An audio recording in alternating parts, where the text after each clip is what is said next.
Yo antes que nada quiero agradecer a Lupita Mares, a César Carrascosa, entrañables compañeros de aquí de la FES Iztacala, muy queridos por mí.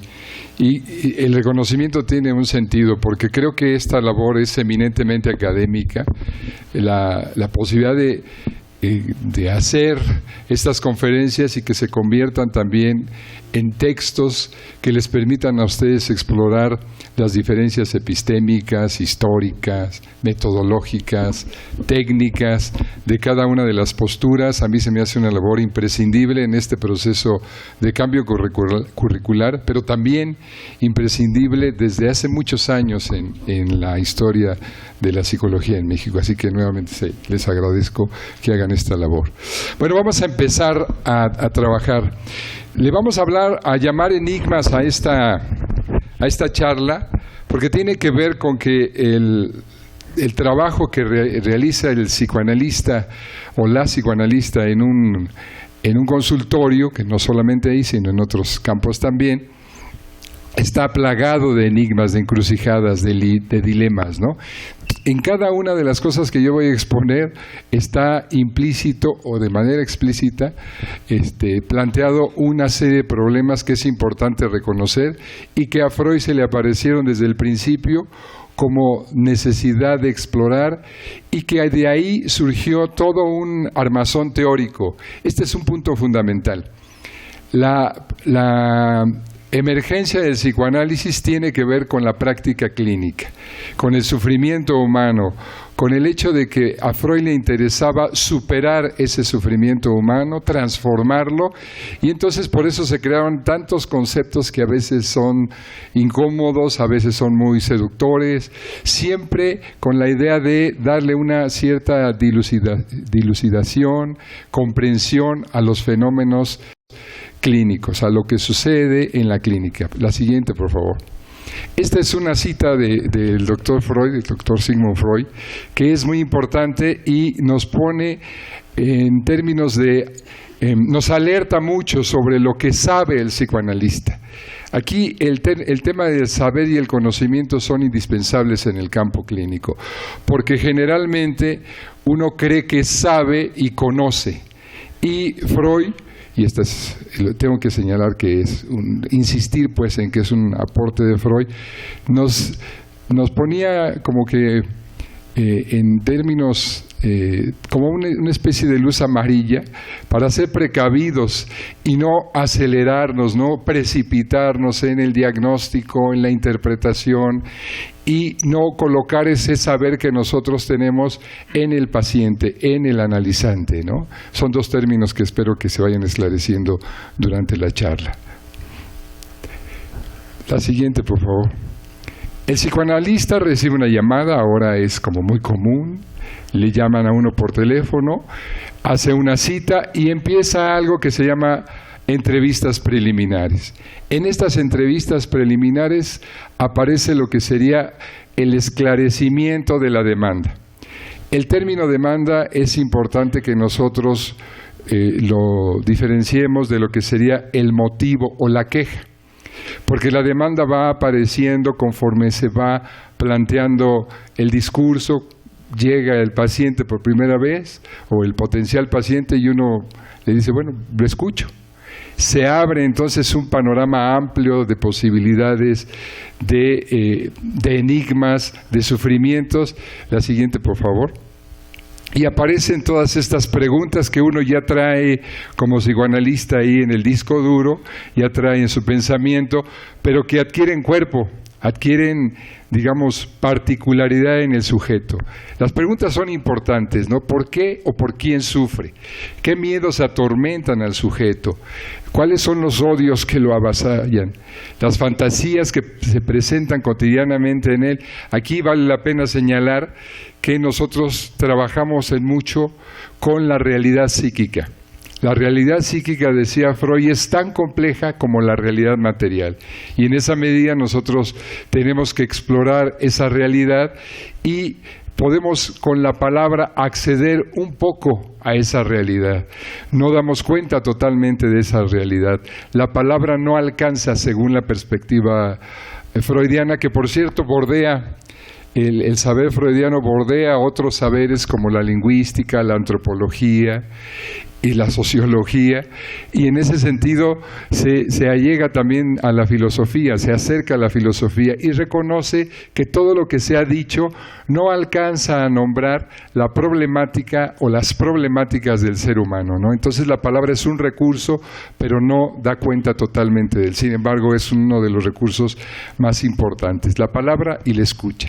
Entonces esto, sí, ahí nos quedamos un ratito. Estos elementos son importantes porque van prefigurando una serie de elementos que podríamos denominar síntomas o síntoma, que el sujeto puede ir enunciando, y ahí se va esclareciendo la demanda, ¿no? Se va diciendo, yo sufro por esto. El sujeto va esclareciendo por qué sufre y qué quiere y qué requiere del otro, ¿no? Por favor. En la última parte decía la forma o las formas de amar. Esto es fundamental, ¿no? Porque tiene que ver también con la forma en que el sujeto entra al circuito del placer, del displacer, con los vínculos que establece cotidianamente, cómo reniega de esos vínculos o cómo se regocija en ellos, ¿no? Es importante también cómo el sujeto va reconstruyendo o construyendo su historia. Este elemento de la historia, como casi en todas las disciplinas y casi en todas las terapias, es importante. Pero aquí nosotros partimos de una reconstrucción de la historia que no tiene que ver con la empiria, sino que tiene que ver precisamente con una resignificación que hace el sujeto de lo que vive. Entonces nosotros podemos ver que no corresponde y no buscamos esa correspondencia entre lo que dice el sujeto y lo que realmente sucede. Para nosotros hay una frase que dará cuenta de esto. Freud decía que si alguien dice que es culpable, lo es.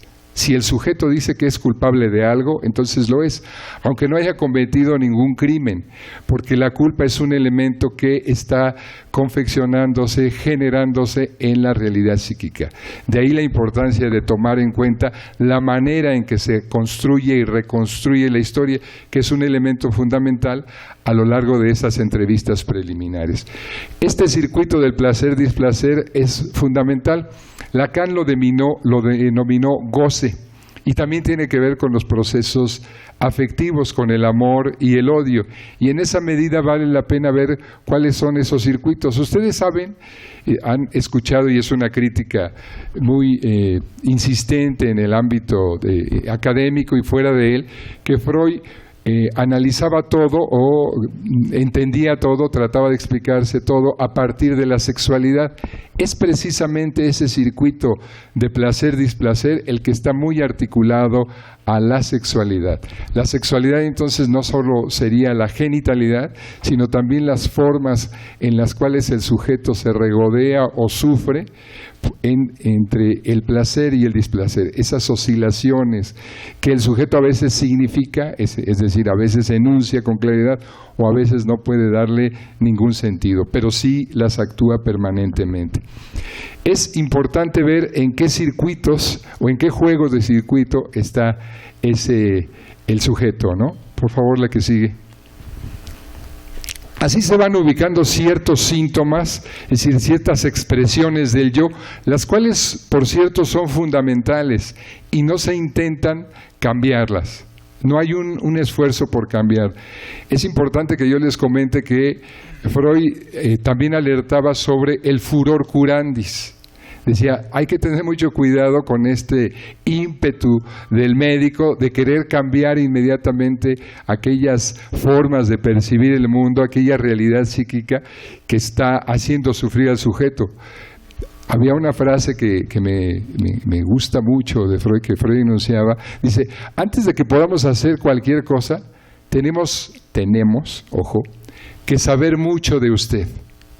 Y entonces empezaba el proceso analítico, ¿no? Y en esa medida los síntomas iban apareciendo. Hay una relación íntima entre el yo y los síntomas.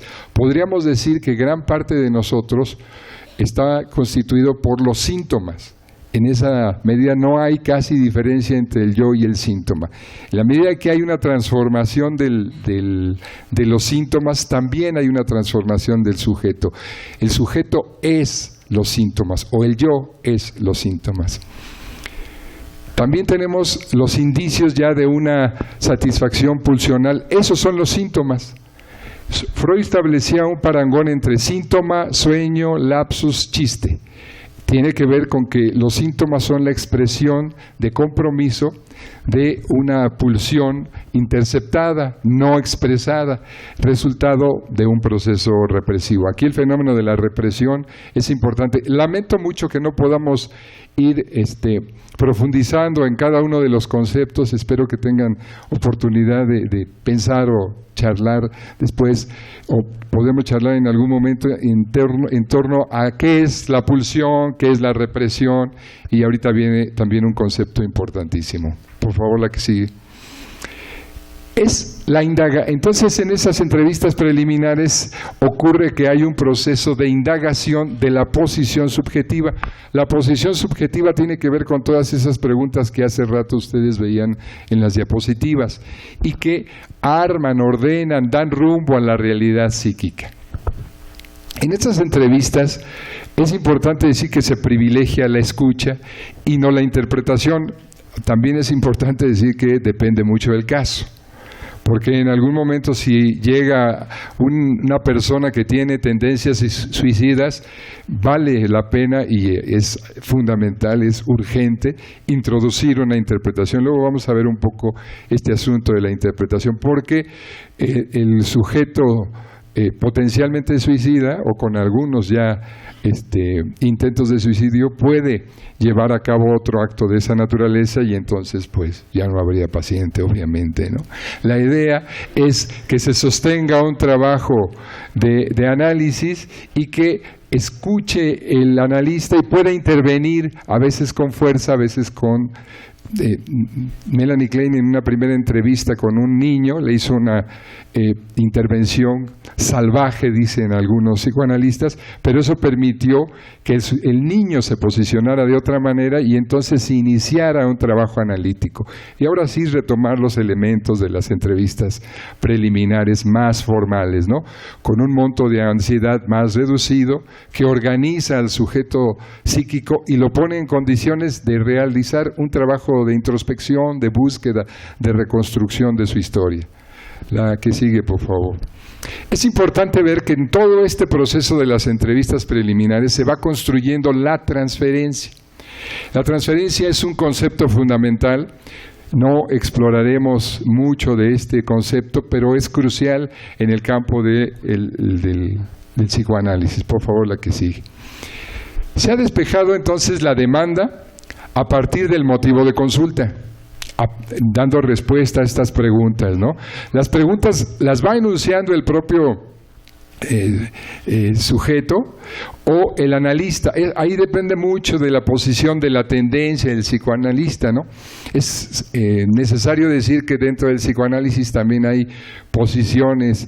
A veces hay alguien que esté más cercano a Winnicott, a Lacan, más freudiano, más en la perspectiva de Klein, o sintetizando a alguno de estos o a estos pensadores, pero con una actitud más heurística o a veces más ecléctico. Es importante también ubicar esto, ¿no?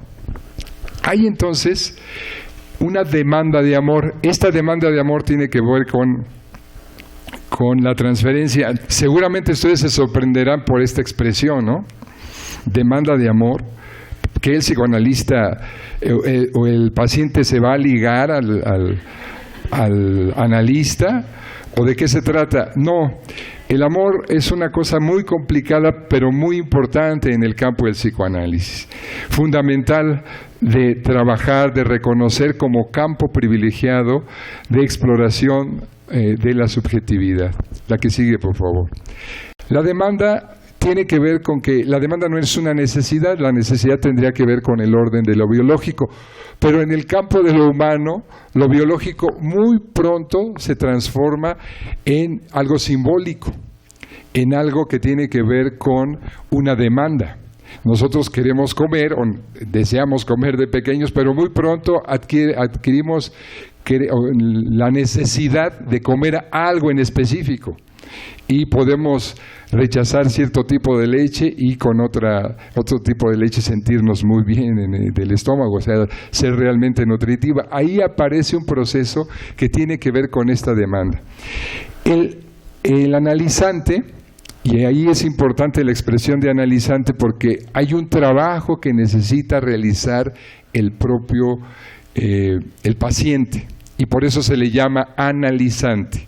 Es decir, él tiene que trabajar, explorar, preguntarse, y tiene que ver también esta denominación con la forma en que se va a posicionar el analista.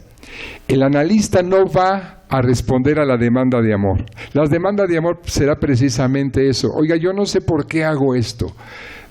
¿Por qué hago esto? ¿O qué voy a hacer en esta situación? Dígame usted cuál es el camino que debo de tomar. Y el analista callado, ¿no? Obviamente, en muchos casos generando reacciones violentas o incómodas de parte del paciente. El paciente puede incluso decir, oiga, pues si yo le estoy pagando, ¿por qué si le hago una pregunta no me contesta, ¿no? Y el analista le puede decir, ¿por qué usted se enoja cuando no le responden como usted quiere? Y entonces se abre una posibilidad de que el analizante trabaje, que el analizante empiece un trabajo de exploración de sus demandas. Entonces son una serie de demandas que se le depositan al analista. A eso nos referimos con demandas de amor.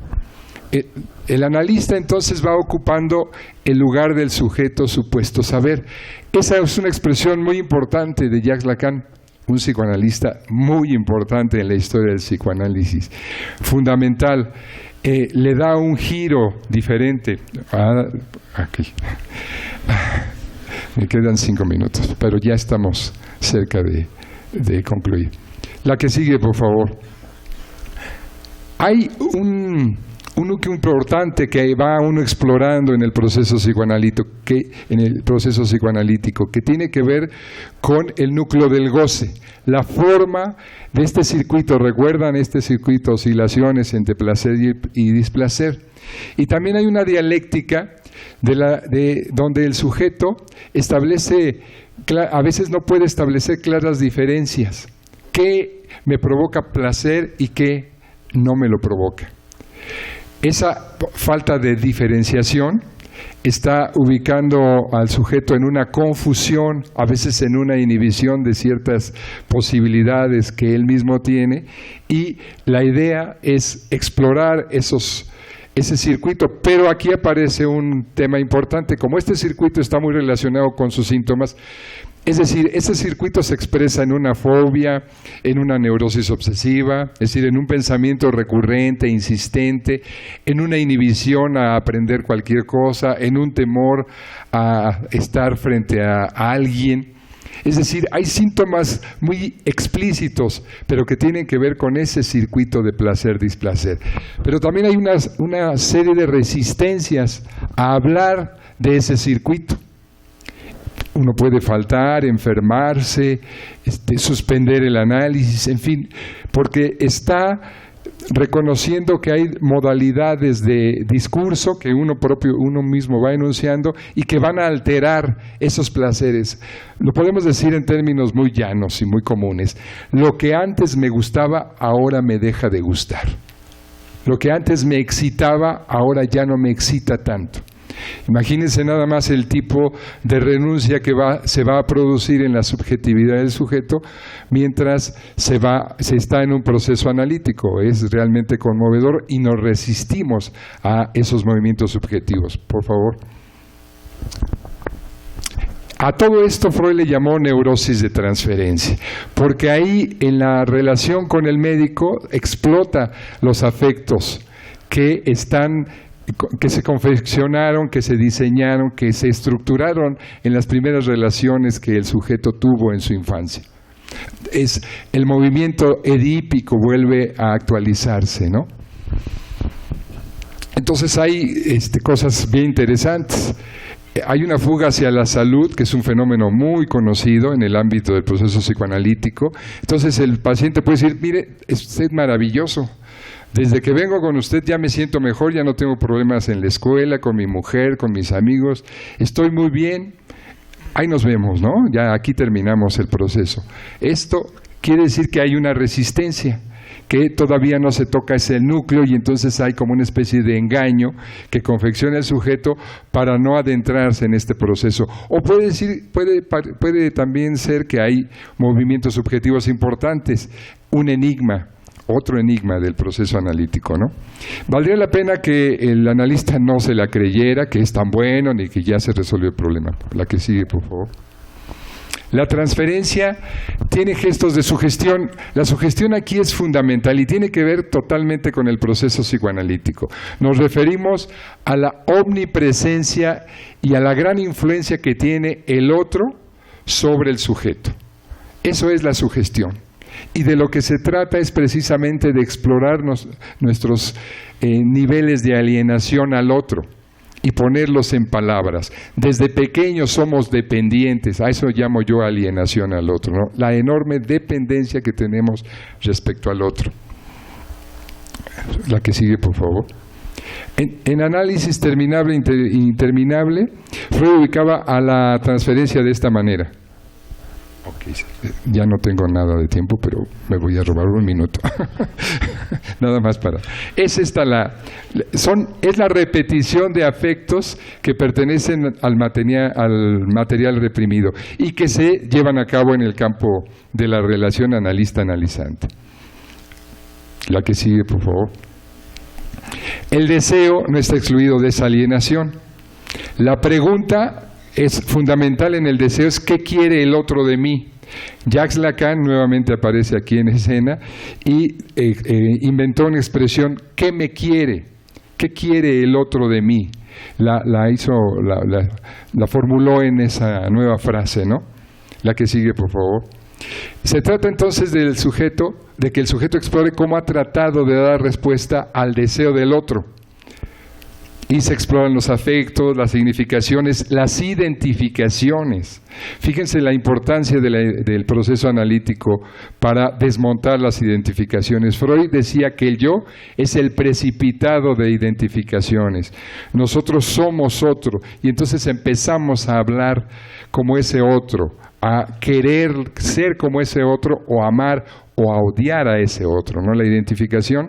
La génesis de la identificación tiene una base de odio muy importante, es decir, en el origen de la identificación está el odio. Lo que sigue. Los imperativos también es importante que los vayamos reconociendo. Las exigencias del ser, del tener, es una exploración permanente en el proceso psicoanalítico. Y para eso hay que recordar, repetir y elaborar. Esos son los elementos vitales del análisis. Por eso lo crucial es decirlo todo. La que sigue y ya no estamos terminando. Bueno, la interpretación es el soporte fundamental. Es un modo capital para que el analista sostenga el discurso. Es decir, ¿qué es la interpretación? La posibilidad de introducir palabras para que el sujeto siga asociando, no se detenga, no se paralice y no se petrifique también en la repetición de sus síntomas. La que sigue. Bueno, aquí está, la interpretación tiene que ver con el decir del paciente, ¿no? No es tanto una invención. Y es importante también señalar que no es una develación. Yo voy a quitar el manto y decir, atrás de lo que me dice el paciente está eso. Esto significa esto, no, de ninguna manera. La que sigue, por favor. También subrayar lo que va diciendo el paciente, es relevar e insistir en eso. La que sigue. Estos son los tipos de población. Es importante decir que en el caso de los adultos o de los adolescentes también se exploran las parejas y se trabaja con parejas y con familias, ¿no? Y aquí se abre todo un tema que obviamente ya no tenemos nada de tiempo, pero las estructuras existenciales, ¿no? Los diferentes tipos y expresiones de la sintomatología, neurosis, psicosis y perversión. Muchas gracias.